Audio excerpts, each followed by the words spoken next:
Eh bien, bonjour à tous et bonjour Jean-Christian. Bonjour Lisa. J'espère que vous allez bien. Nous vous souhaitons la bienvenue au Coin du Feu, notre journal télévisé des fêtes de fin d'année.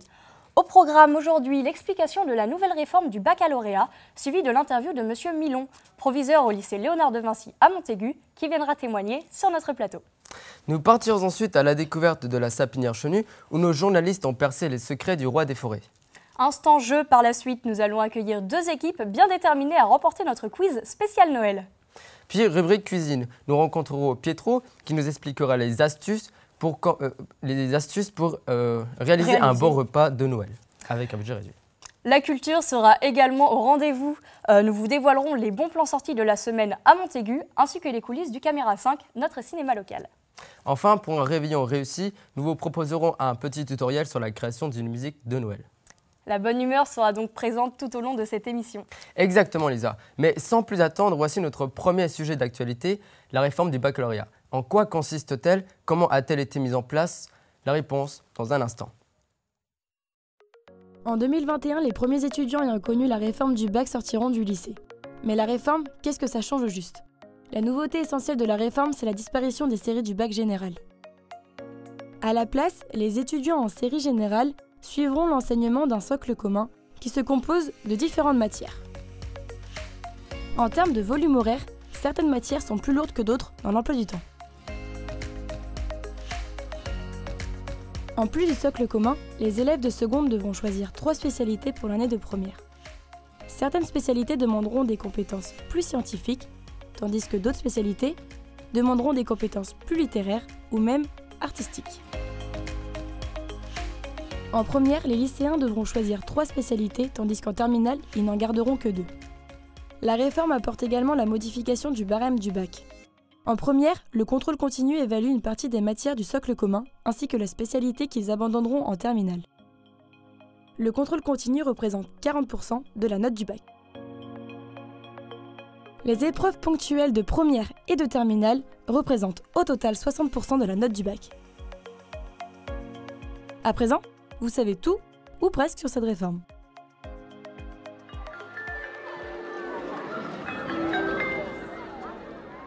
On voit des élèves de première, oui, qui se questionnent sur... Ils ont des questions, ceux que j'ai rencontrés, et c'est pas forcément la majorité.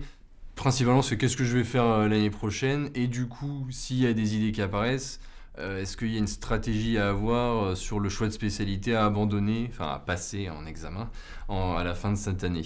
Après, c'est vrai que les nouvelles réformes troublent un peu les secondes, en général. Donc c'est vrai que je lui ai posé pas mal de questions au niveau des spécialités, des métiers, qu'est-ce qu'il faut faire pour les métiers. Je viens voir le conseiller d'orientation parce que j'ai pas de projet précis pour plus tard et que je sais pas quelle spécialité garder pour la terminale. Du coup, peut-être qu'il pourra m'éclairer sur certains points et voilà.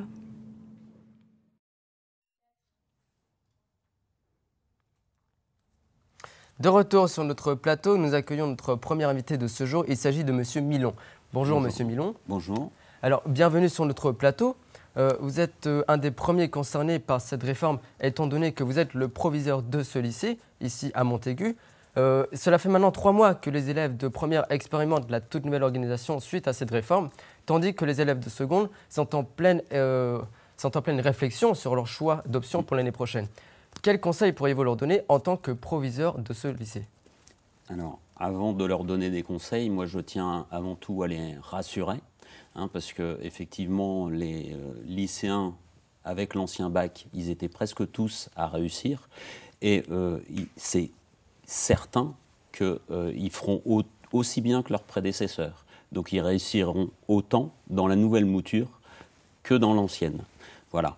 Alors, après, si on veut aller plus loin, il est clair qu'on a vu très rapidement une réforme qui est complexe, une réforme qui est peut-être difficile à comprendre. Tout changement suscite des inquiétudes, mais on va mettre les choses les unes derrière les autres. Et encore une fois, je tiens à rassurer tout le monde, que ce soit les professeurs qui avancent au fur et à mesure, et les élèves aussi. Donc, Premier conseil pour les élèves de première, ils vont arriver fin janvier dans les épreuves de 3C, comme ça a été dit tout à l'heure, qu'ils abordent ça sereinement. C'est pas comme une épreuve du bac, en faire toute une montagne, c'est comme un devoir commun, et nous allons l'organiser comme un devoir commun. Deuxième conseil, associé à l'abandon de l'enseignement de spécialité, il faut privilégier l'abandon de l'enseignement dans lequel on est le moins fort, puisque pour le bac, il comptera 3 fois moins que ceux qu'on conserve en terminale. Donc ça, c'est pour les premières. Pour les secondes, il faut s'accrocher, parce qu'au final, c'est un bac qui est difficile. Il y en a qui se sentent un petit peu déjà en difficulté. Pour les secondes, le premier conseil, ça serait de dire, si vous vous sentez en difficulté déjà dans cette seconde, il faut re-questionner voie professionnelle, re-questionner voie technologique, et pas forcément aller dans un bac général dont on sait qu'il est plus dur qu'auparavant. C'est le premier conseil. Et le deuxième conseil associé, c'est l'idée qu'il y a 3 enseignements de spécialité à choisir. Ils ont déjà commencé à faire quelques vœux. L'objectif, c'est avant tout choisir ce qu'il vous plaît. D'accord, monsieur Long. Merci beaucoup pour ces conseils très bénéfiques qui, nous l'espérons, seront être écoutés par tous les élèves. Merci à vous. Nous continuons notre journal maintenant avec un autre sujet d'actualité en cette période de fête. Noël et ses traditions qui persistent encore d'année en année, notamment avec la traditionnelle décoration du sapin. Sapin noble, Norman ou encore épicéa, comme celui qui se trouve derrière nous actuellement, ces différentes variétés de conifères ont su garder leur réputation au fil du temps. La sapinière des Essarts nous a ouvert ses portes afin de nous en faire découvrir un peu plus sur cet arbre de Noël. C'est en plein cœur de la Vendée que nous vous emmenons à la rencontre du gérant de la sapinière EARL Chénu, Albert Chénu. Son entreprise vend des sapins de Noël depuis une vingtaine d'années. La plupart des gens pensent que c'est saisonnier, ils ont raison, c'est vraiment saisonnier, mais le travail il est présent quand même sur la ferme pendant toute l'année. Depuis plusieurs années, la sapinière est certifiée du label bio pour une raison plutôt atypique. Le gros problème, c'était en fait le désherbage. Le désherbage était plus contraignant, donc le fait d'avoir des moutons et de faire du broyage de l'herbe, on arrive à maintenir suffisamment propres les plantations pour se passer des désherbants. Mais l'exploitation n'est pas à l'abri des perturbations liées au climat. En effet, certaines variétés de sapins semblent être sans défense face aux fortes chaleurs. Cet été, on a eu des coups de chaleur et puis des périodes de temps sec assez prolongées. Donc, il y a quelques zones de production, enfin dans les champs où les sapins étaient les plus petits, qui ont souffert avec un peu de mortalité. Quand on a des grosses températures assez brutales, on peut avoir des brûlures, c'est-à-dire des aiguilles qui ont pris un coup de soleil et qui grillent. Donc après, le sapin, il est plus vendable. Le seul déchet de l'entreprise, les filets en plastique. Mais le successeur d'Albert Chénu semble vouloir y remédier en s'inspirant du Morvan ou de la Bourgogne qui utilisent des filets en coton. Des idées qui amélioreraient l'impact écologique de la sapinière.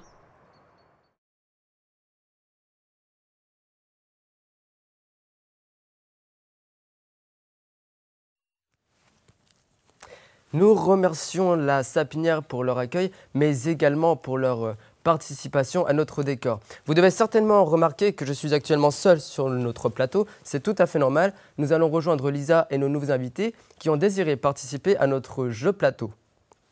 Lisa, c'est à toi. Et oui, Jean-Christian, je suis actuellement en compagnie de nos invités. Nous pouvons retrouver Flavien et Anne-Hélène qui composeront l'équipe Etoka face à Théo et Florian qui font partie de la Charente-Maritime. Bienvenue à vous. J'espère que vous allez bien. Bonjour. Donc très bien, les règles du jeu sont simples. Vous allez vous affronter durant 2 manches afin de remporter un maximum de points. L'équipe gagnante sera celle qui remportera le plus de points à la fin des 2 manches et repartira avec notre petit cadeau. Tout d'abord, nous allons commencer avec la première manche. Pour cela, je vais garder seulement 2 personnes d'entre vous. Il s'agit de Théo et Anne-Hélène. Pour cette première manche, vous allez devoir deviner des titres de films de Noël célèbres à partir de faux titres, composés à base d'antonymes ou de mots à sonorité proche. Par exemple, si je vous dis « Papa, j'ai pris le bus », vous me répondez « Maman, j'ai raté l'avion ». Maman, j'ai raté l'avion, c'est ça. Très bien. Donc, si vous avez compris, on va pouvoir commencer la première manche. C'est une manche de rapidité, donc la première équipe a trouvé la réponse, lève la main, je lui donne la parole et remporte le point si la réponse est correcte. Si jamais vous donnez une mauvaise réponse, la main passe à l'adversaire et vous n'avez le droit à qu'une seule proposition par titre. Très bien, tout de suite, nous commençons la première manche. Le premier titre est l'Halloween normal de Madame Splack. Oui. L'étrange Noël de Monsieur Jack. Effectivement, c'est un point pour l'équipe Etoka. Le deuxième titre, la Mère Noël est une gentille. Oui. Le Père Noël est une ordure? Et oui, c'est une égalité pour le moment, donc. Le troisième titre, le Roi des Brumes. Oui. La Reine des Neiges. Oui, c'est un point pour l'équipe Etoka. Le quatrième et dernier titre de cette première manche, les 4 vérités. Oui. Les 3 mensonges? Non. Une idée peut-être, l'équipe Etoka? Ish. Et malheureusement, je pense que ce ne sera pas de points. La réponse était les 5 légendes. Merci pour cette première manche. C'est déjà la fin de cette première manche. Mais rien n'est joué car tout de suite, nous allons commencer la deuxième manche où nous allons accueillir donc Flavien et Florian. Bienvenue. Donc pour la deuxième manche, un peu plus compliquée, mais les règles sont plus simples. Il s'agit simplement d'un vrai ou faux.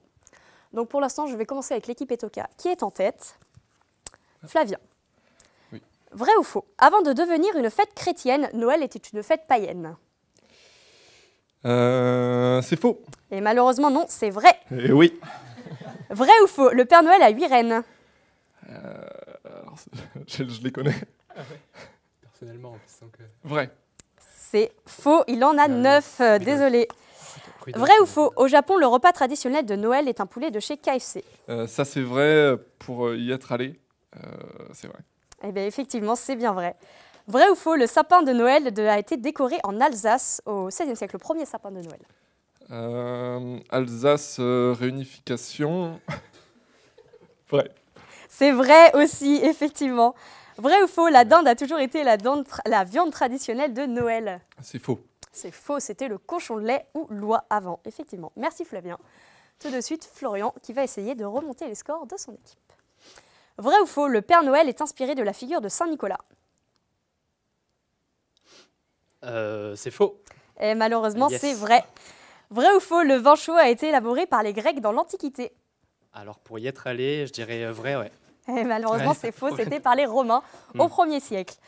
Vrai ou faux? La tradition du calendrier de l'Avent vient de Finlande. Ça c'est faux, ça. C'est faux, effectivement, c'est une tradition allemande. Vrai ou faux? Jésus est né à Bethléem. Oui, c'est vrai. C'est vrai. Vrai ou faux? La tradition en Provence veut que l'on serve 13 desserts. Ça fait beaucoup. Ouais, je dirais faux quand même. Malheureusement, c'était vrai. C'est vrai, c'est vrai. Non, on mange bien. Je suis désolée. Tout de suite, nous allons réaccueillir Théo et Anne-Hélène avant l'annonce des résultats et leur offrir un petit cadeau à l'équipe gagnante. Vous êtes heureux d'avoir participé? Très. Pas trop. Même, malheureusement. Ah, je Un suis peu. désolée, peut-être une prochaine fois. Donc tout de suite, l'annonce des résultats. Les gagnants avec 5 points face à 3 points sont l'équipe Etoka, Anne-Hélène et Flavien. Félicitations à vous. Désolé, la Charente-Maritime. Malheureusement, ça sera pour une prochaine fois. Vous remportez donc notre petit cadeau. Merci. Merci C'était à un vous d'avoir plaisir. participé. Quant à vous, chers téléspectateurs, nous nous retrouvons juste après une courte page de publicité. À tout de suite. Psst. Oui, toi. Regarde comment je vais les avoir. Action! Je suis passé chez Josh. Je suis passé chez Josh. Je suis passé chez Josh. Je suis passé chez Josh. Je suis passé chez Josh. Je suis passé chez Josh. Je suis passé chez Josh. C'est quoi ce délire? Pourquoi vous y arrivez tous? Je suis passé chez Josh. Parce qu'on est déjà passé chez Josh. Josh, Des résultats sensés. videz les poches. Et vous, qu'attendez-vous pour passer chez Josh? Attends mec, quoi? J'ai oublié mon DM chez moi. Je peux voir les clés de ta voiture, ça? Bah oui, pas de soucis. Fais vite. Ouais. Vivez de nouvelles sensations durant les jours exceptionnels chez Renault. La nouvelle voiture Clio silencieuse, 5 portes, 110 chevaux, personnalisable. Ne ratez pas l'occasion. Avec bientôt l'option démarrage. Renault Clio, à partir de 19 € par mois. Offre soumise à condition. Rendez-vous sur notre site internet pour plus d'informations. Envie de sortir prendre l'air? Oh non, mais y a plus de neige. Pas de panique, nous avons LA solution. Snowless 2050, la luge qui défie le réchauffement climatique. Avec un design tout-terrain. Snowless 2050, ça fonctionne. Et l'essayer, c'est l'adopter. Seulement 799 € garantie 2 mois. De retour sur notre plateau d'Au coin du feu pour la suite du journal. En cette période de fête, ils sont de plus en plus nombreux, commerçants, artisans ou encore restaurateurs, à nous concocter des repas toujours plus sophistiqués pour Noël. Oui, mais voilà, comment se régaler avec de petits moyens? Eh bien, c'est la réponse que nos équipes sont allées chercher auprès de Pietro, un étudiant qui s'est donné le défi de réaliser un repas de Noël avec un budget restreint. Nous le rencontrons tout de suite. Bonjour, bienvenue, entrez. Donc voici chez moi, je m'appelle Pietro et je serai le cuisinier aujourd'hui. En tant qu'étudiant, j'ai décidé de réaliser un repas de Noël avec un petit budget et en plus comme on dit que je suis bon cuisinier, je me suis dit go quoi. Quand on est étudiant on n'a pas beaucoup d'argent mais voilà. Alors je vais commencer par le dessert, comme ça aura le temps de congeler pendant que je prépare le plat. C'est une bûche pas très sophistiquée mais ça ira, ça passera. Et c'est parti, on plonge la cuillère. On la met dans le plat. Voilà. Hop, hop. Encore. Alors, on vide bien, hein. Aucune perte de chocolat. Alors maintenant, on va passer à la seconde étape. On va prendre les petites pépites de chocolat, les petites pépites colorées, et on va les verser. Hop. Et voilà, notre magnifique bûche. Alors, on attend. Voilà. Les toasts ont cuit.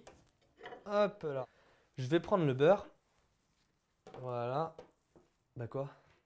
Voilà. Faudrait pas que les invités s'impatientent. Si on a des invités. Maintenant, je vais passer aux fruits de mer. Donc, on va le dérouler tout doucement. Hop, je le pose. Et maintenant, on va passer à la mayonnaise sur le fruit de mer. Ceux qui veulent, hein, ils peuvent faire des dessins. Moi, j'ai pas de temps à perdre. Il ne manque plus qu'à aller chercher les herbes. C'est parti.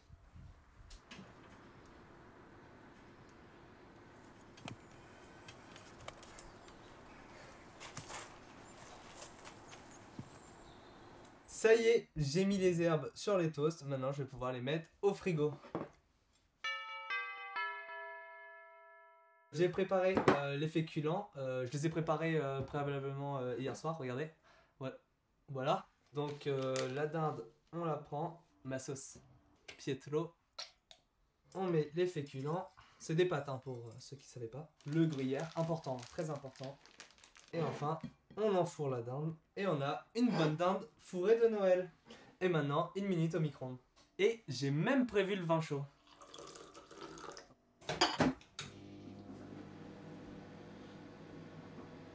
Voilà. C'est fini. Je suis content de vous présenter mon plat de Noël prix étudiant. J'en suis super fier. Voilà. Le seul problème, c'est que je vais manger ça tout seul. Oui, c'est vrai que ça a l'air délicieux. Effectivement. On continue cette émission maintenant avec l'instant culture. Que se passe-t-il pendant les fêtes à Montaigu? Nous retrouvons tout de suite notre chroniqueur spécialisé sur le sujet, Thomas Bailey. Bonjour Lisa et Jean-Christian.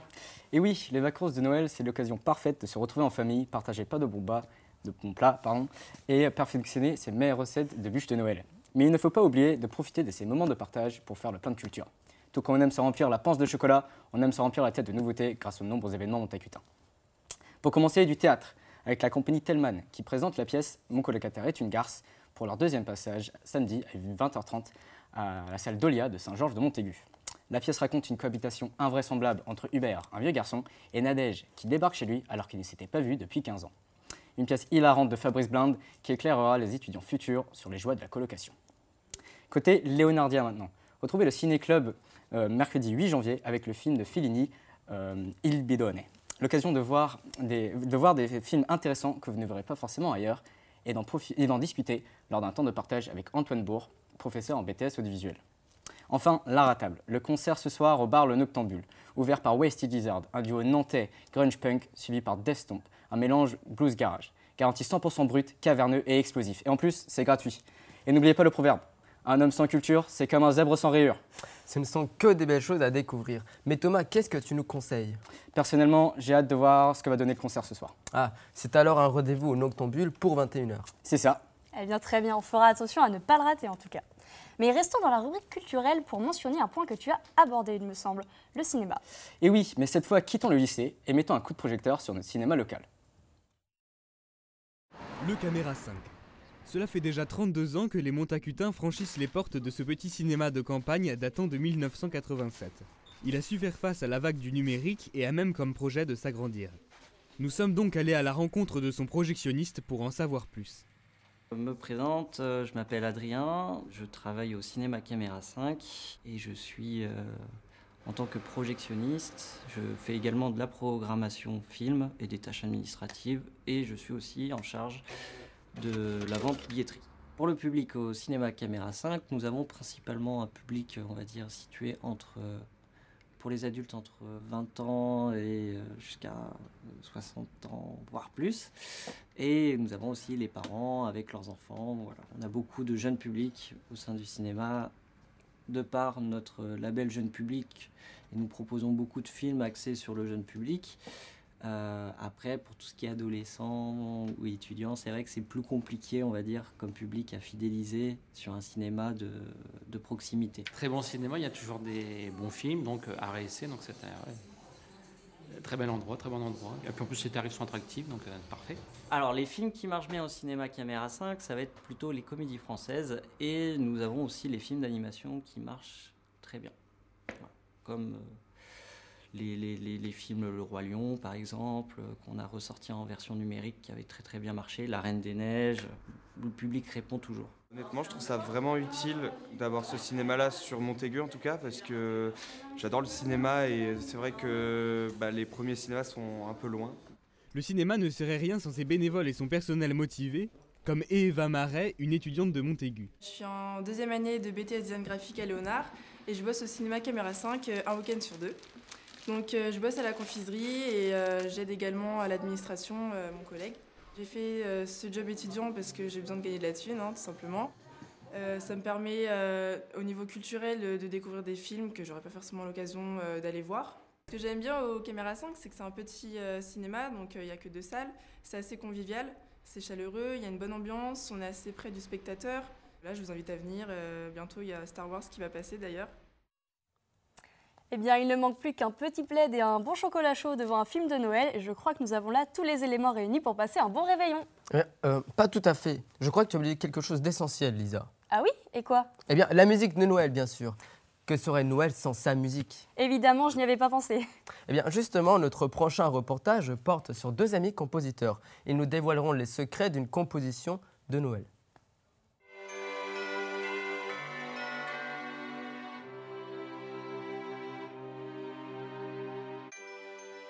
Bonjour à toutes et à tous, bienvenue dans l'explication de la musique de Noël. Alors aujourd'hui je suis accompagné de Romain. Bonjour. Donc on a essayé de faire un morceau un peu orchestral, un peu à la Maria Carey, donc type Noël.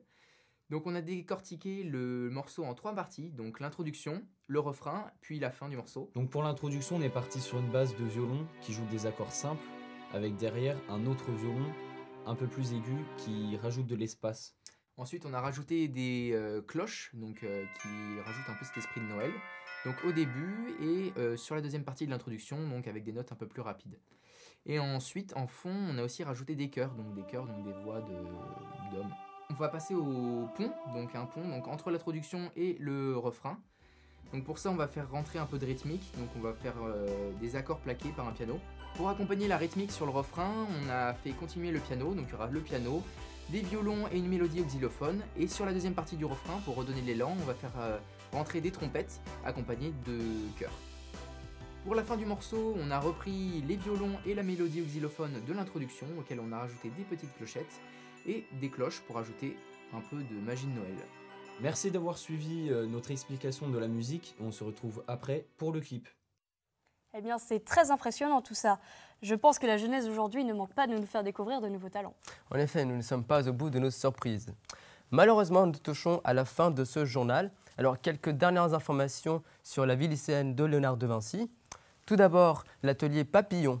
Alors, c'est un atelier organisé par Gladys Perrin et 2 autres étudiants, professeurs de langue, il me semble. Oui, chaque semaine, il y a des temps, il y a des créneaux pendant lesquels les élèves peuvent participer. Et on peut retrouver par exemple des séances de sophrologie, du yoga, afin d'appréhender, par exemple, de gérer son stress pour mieux appréhender les épreuves du baccalauréat, l'attente des vœux Parcoursup. N'hésitez pas à aller jeter un coup d'œil, en tout cas, bien-être garanti. Vous pourrez trouver plus d'informations auprès de la vie scolaire. La semaine de l'écologie, ensuite, vous n'avez pas pu la manquer. La semaine dernière était consacrée à l'écologie avec objectif zéro déchet au self, ainsi que la mise en place de nombreux ateliers pour consommer de manière plus responsable. Puis l'atelier apprentissage photo. Les élèves de Bac Pro Photo proposent des ateliers pour les photographes en herbe au mois de janvier. Enfin, demain, n'oubliez pas le marché de Noël organisé par les étudiants du BTS et DNMAT Design Graphique au profit de leur association Indigo. Vous pourrez les retrouver dans le hall du lycée où vous pourrez acheter leurs différentes créations, telles que des cartes de vœux par exemple, le cadeau idéal pour vos proches en cette fin d'année. C'est la fin de notre journal. Nous espérons sincèrement que vous avez passé un agréable moment en notre compagnie. En tout cas, ne soyez pas trop tristes de nous quitter, car nous vous laissons avec un superbe clip de Noël. Joyeuses fêtes et à l'année prochaine.